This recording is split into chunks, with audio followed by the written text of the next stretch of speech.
Hi, history students. We're going to continue with the first empires. Yesterday, we read and talked about the Assyrians. Today, we're going to talk about the Chaldeans. Okay, so let's get started. Let's pull up the book. All right, the Chaldeans. Main idea. The Chaldean Empire built important landmarks in Babylon and developed the first calendar with a 7-day week. So remember before, last week, we read about the Mesopotamians and how they created the 12-month calendar. So now we have that even more specific with the Chaldeans creating a 7-day week. All right. The Chaldeans wanted to build an empire. Led by King Nebuchadnezzar, they controlled all of Mesopotamia from 605 BC to 562 BC.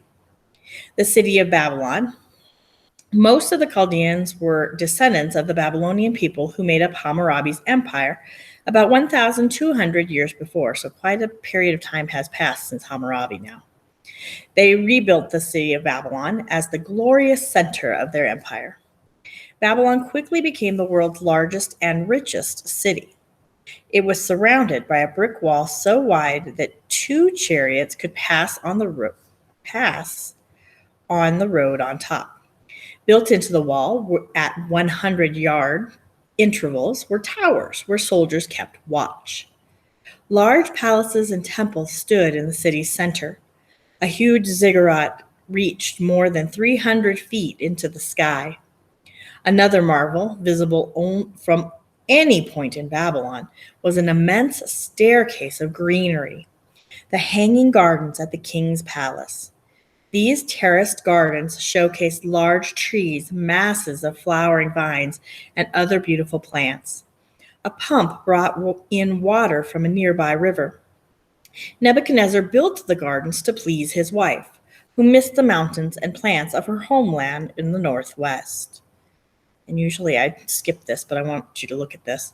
So we have the hanging gardens here. This is an artist's rendition. This is what an artist thinks it looked like. It says the Hanging Gardens of Babylon were considered one of the 7 wonders of the ancient world. A complex irrigation system brought water from the Euphrates River to the top of the gardens. From there, the water flowed down to each of the lower levels of the gardens. Okay, and I'm going to be truthful with you. They're not sure whether that really existed or not, but there's lots of writings about it. So one Greek historian in the 400s BC described the beauty of Babylon. He wrote, "In magnificence, there is no other city that approaches it." Outside the center of Babylon stood houses and marketplaces.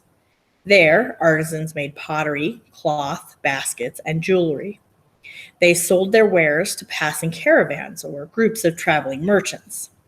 Because Babylon was located on the major trade road between the Persian Gulf and the Mediterranean Sea, it became rich from trade.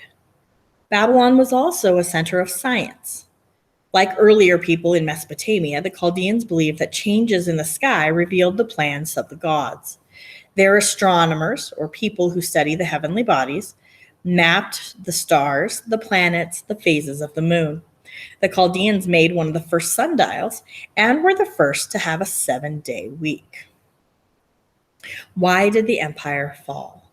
As time passed, the Chaldeans began to lose their power. They found it hard to control the peoples that they had conquered. In 539 BC, Persians from the mountains to the northeast captured Babylon. Mesopotamia became part of the new Persian Empire. Okay. All right, so for your reading today, you have a couple of questions to answer. Go back into the book if you need to answer the questions. And good luck, and I will see you tomorrow. Have a good day, guys.